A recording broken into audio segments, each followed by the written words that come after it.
Good morning, students. From last 2-3 days, we were discussing monopoly and discriminating monopoly. Today, we will discuss the related topic to the previous classes, monopoly power. Monopoly power means the amount of discretion which the monopolist possesses or the intensity of competition which affects him in shaping his policy with regard to the output and the price of his product and to the differentiation of his production by quality and service. अर्थात एकाधिकारी क्षमता वह है जो एक उत्पादक को वह कितना समर्थ है अपनी कीमत और उत्पादन निर्धारण की नीति बनाने में, वो उसकी एकाधिकारी क्षमता कहलाती है। अब एकाधिकारी क्षमता जो है, it is a departure from competitive behaviour, means monopoly power is the extent of departure from competitive behaviour. यानी कि जैसे जैसे पूर्ण प्रतियोगिता की विशेषताएं लुप्त होती जाती हैं और एक अपूर्ण प्रतियोगिता की विशेषताएं बाजार में देखने को मिलती हैं, उसके साथ ही साथ एकाधिकारी क्षमता भी देखने को मिलती है। अब हम इसको कैसे मापेंगे? जैसे एबनॉर्मल प्रॉफिट्स के आधार पर, यानी कि एकाधिकारी अक्सर एबनॉर्मल प्रॉफिट ही कमाता है, जबकि पूर्ण प्रतियोगिता में अगर कोई फर्म या उद्योग एबनॉर्मल प्रॉफिट कमा रहा होता है तो उससे आकर्षित होकर नई फर्में प्रवेश करती हैं, और जब नई फर्में प्रवेश करती हैं तो पूर्ति बढ़ती है, कीमत कम होती है, जिससे वो लागत के बराबर हो जाती है और सभी फर्में उद्योग में सामान्य लाभ कमाती हैं। जबकि ऐसी स्थिति एकाधिकारी या अपूर्ण प्रतियोगिता बाजार में देखने को नहीं मिलती और दीर्घकाल में एकाधिकार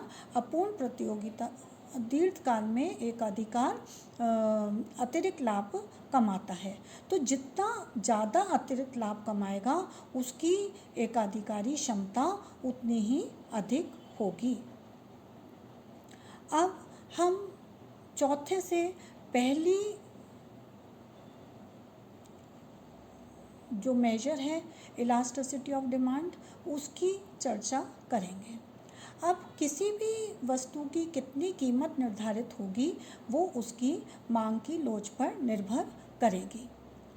जितनी अधिक मांग की लोच होगी कीमत उतनी ही कम होगी, और जितनी कम मांग की लोच होगी या बेलोच होगी या सापेक्षता बेलोचदार होगी तो कीमत उतनी ही अधिक होती है। पहली बात तो मांग की लोच है क्या?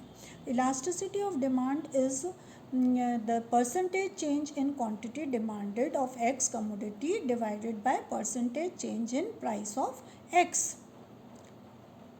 So now the monopolist will determine his price according to the elasticity of demand for his product। तो पहला जो है, जो डिमांड कर रहे हैं, हम देखते हैं कि अपूर्ण प्रतियोगिता, एकाधिकारात्मक प्रतियोगिता और ओलिगोपॉली अल्पाधिकार में डिमांड कर्व जो हैं वो नीचे की तरफ गिरते हुए होते हैं, जिससे सभी बाज़ारों में, सभी प्रकार के इन बाज़ारों में एकाधिकारी क्षमता देखने को मिलती है। ये मैं आपको पूर्व में बता चुकी कि the less the elasticity of demand for the sellers product the greater the monopoly power and vice versa. उदाहरण के तौर पर हम अगर इसको बताएं कि अगर मांग वक्र पूर्णतः बेलोचदार है, परफेक्टली इनइलास्टिक है या इलास्टिसिटी इज इक्वल टू 0, तो ऐसी स्थिति में जब उत्पाद दिया हुआ है तो उस उत्पाद पर जितनी भी कीमत उत्पादक निर्धारित करेगा या एकाधिकारी निर्धारित करेगा वो वस्तु खरीदी ही जाएगी, और ऐसी स्थिति प्योर मोनोपोली में देखने को मिलती है जिसमें उसके पास पूर्ण एकाधिकारी क्षमता होती है। अब हाउ डू वी मेजर या what is the formula to measure the degree of elasticity to measure the degree of monopoly power. It is equal to 1 divided by price elasticity. EP is the absolute value of price elasticity of demand. अर्थात एकाधिकारी क्षमता का जो सूत्र है वो 1/, price elasticity या कीमत मांग की लोच होता है। उदाहरण के तौर पर हम इसको दर्शा सकते हैं कि यदि मांग की लोच 0.25 है तो मोनोपोली पावर इस स्थिति में 1 डिवाइडेड बाय 0.25 होगा, दैट इज इक्वल टू 4। इसके अतिरिक्त अगर इलास्टिसिटी ऑफ प्राइस 3 है तो मोनोपोली पावर 1/3 होगा। कहने का तात्पर्य है कि less the elasticity of demand greater the monopoly power और greater the elasticity of demand less the degree of monopoly power. अर्थात जितना कम मांग की लोच होगी उतना ही अधिक एकाधिकारी क्षमता होगी। इसके विपरीत जितनी अधिक मांग की लोच होगी उतनी ही कम मोनोपोली पावर या एकाधिकारी क्षमता होगी। अब कुछ अर्थशास्त्रियों ने इसकी आलोचना की है या इसमें जो कमियां हैं उसकी तरफ उसको बताया है कि जैसे पहली कमजोरी या पहला आलोचना जो है वो बिंदु है, it is not a perfectly correct index to measure the strength of monopoly power, because we see when we draw a demand curve and measure the elasticity on it, we see at different points of a demand curve the elasticity of demand is different. So how is it possible that at different points of the demand curve the monopoly power will differ? It seems very odd. अर्थात एक मांग वक्र पर अलग अलग बिंदुओं पर मांग की लोच अलग अलग होती है, तो क्या हम कहेंगे कि अलग अलग बिंदुओं पर एकाधिकारी क्षमता अलग अलग है? ये कहना उचित नहीं होगा और ये अव्यावहारिक होगा। इसके साथ ही जो दूसरा पॉइंट हम देखते हैं वो है कि it fails in oligopoly when producers adopt prevailing price, fear of acute price war, adopt product differentiation, advertising and sales cost, that is non-price promotional measures। अर्थात हम देखते हैं कि जब गैर कीमत मेजर्स को अपनाया जाता है, जैसे प्रोडक्ट डिफरेंशिएशन को या एडवर्टाइजमेंट को या सेलिंग कॉस्ट को, तो उस स्थिति में हम एकाधिकारी क्षमता को मापने में असमर्थ होते हैं। Now we come to second measure of measuring the monopoly power, that is called as Lerner's measure. Lerner's, according to learners, the monopoly power is the difference between the marginal cost and price. The greater the divergence between price and marginal cost, the greater will be the monopoly power. इसको by equation we can explain that index of monopoly power is equal to price minus marginal cost divided by price. P is price, MC is marginal cost at equilibrium level of output. इसका हिंदी में रूपांतरण करें तो हम कहते हैं कि learners के अनुसार एकाधिकारी क्षमता जो है वो कीमत और सीमांत लागत के अंतर को दर्शाती है। जितना ज़्यादा सीमांत लागत और कीमत में अंतर होगा एकाधिकारी क्षमता उतनी ही अधिक होगी।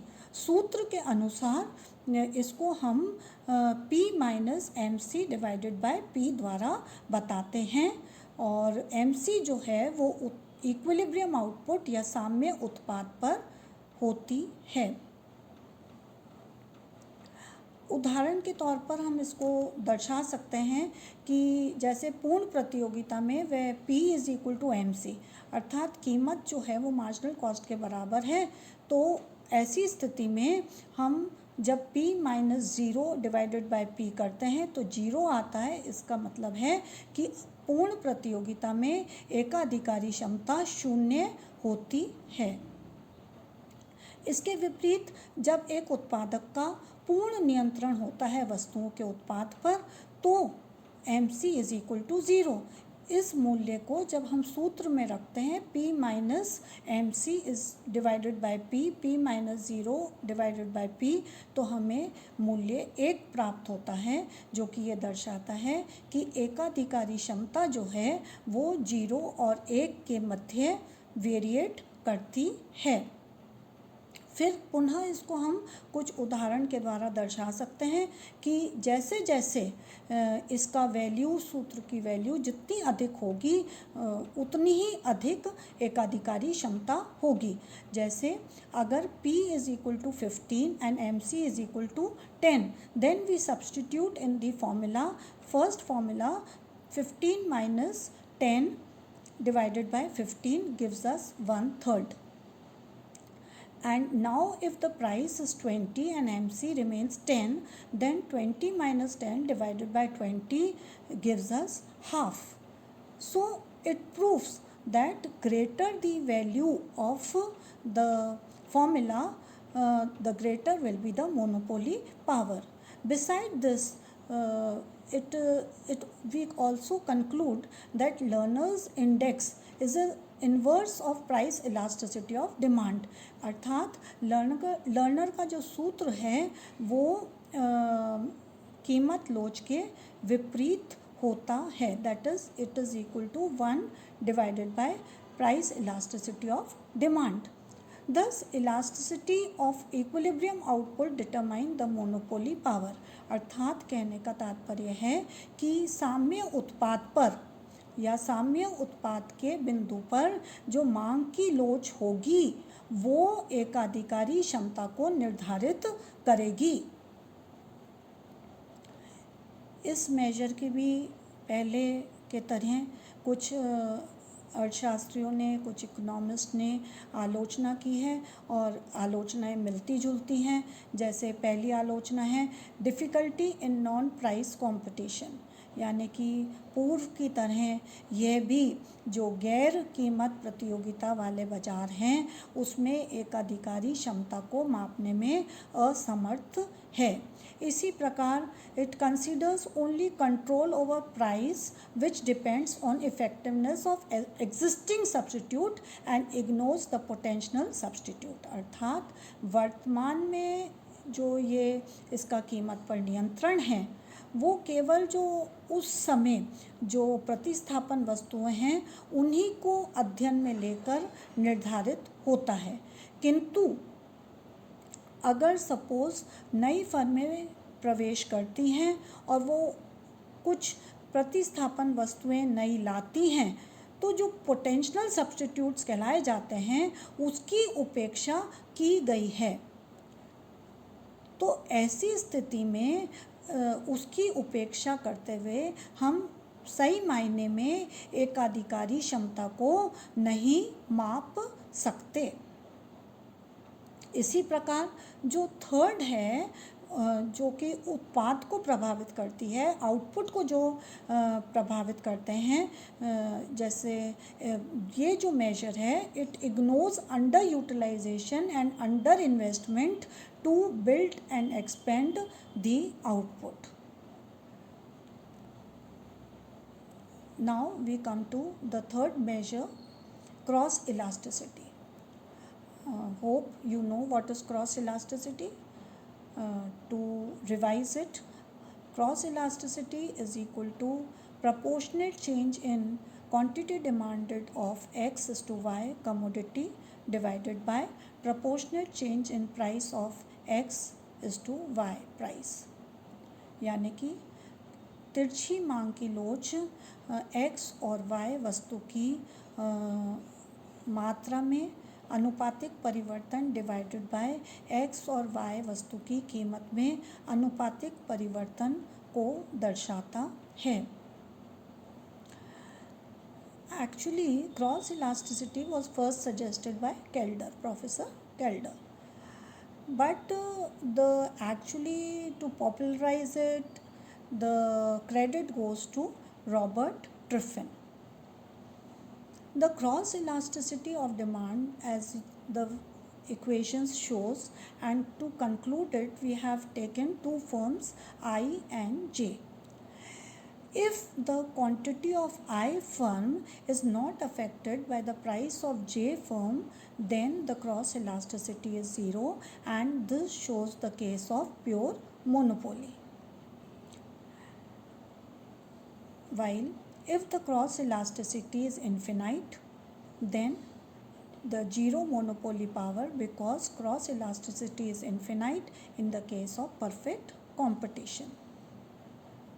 It concludes, less the value of cross elasticity, greater the value of monopoly power. अर्थात तिरछी मांग का लोच का मूल्य जितना कम होगा उतना ही एकाधिकारी क्षमता अधिक होगी, और इसी प्रकार अगर आई फर्म की मात्रा जे फर्म की कीमत से प्रभावित नहीं होती तो क्रॉस इलास्टिसिटी या तिरछी मांग की लोच शून्य होती है, और ये पूर्ण एकाधिकार की स्थिति को दर्शाती है।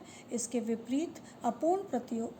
विपरीत पूर्ण प्रतियोगिता जहाँ क्रॉस इलास्टिसिटी इज़ इन्फिनाइट, वहाँ एकाधिकारी क्षमता शून्य होती है। इसकी आलोचनाएं जैसे पूर्व में मेजर्स की थी मिलती जुलती है। पुनः मैं आपको रिवाइज करने हेतु ये बताऊंगी कि first criticism of it does not take into account the restraint on monopoly power, that is the emergence of potential substitutes. Potential substitutes जैसे मैंने आपको बताए थे कि जो नई फर्मों का प्रवेश होता है, जो उनकी वस्तुएं होती हैं, जो कि ऐसी वस्तुएं होती हैं, हो सकता है वो निकट प्रतिस्थापन वस्तुएं हैं, मिलती जुलती वस्तुएं हों, तो ऐसी वस्तुओं को जब उपेक्षा की जाती है तो सही मायने में एकाधिकारी क्षमता को मापने में कठिनाई होती है। सेकंड, पूर्व की भांति ये भी जो गैर कीमत प्रतियोगिता है उसकी उपेक्षा करता है, अर्थात it ignores the non price competition, means when the market adopts selling cost, advertisement, product differentiation. In such cases it is very difficult to measure the monopoly power. Hope so you have followed, and if you have any problem you can give in comment box. Thank you.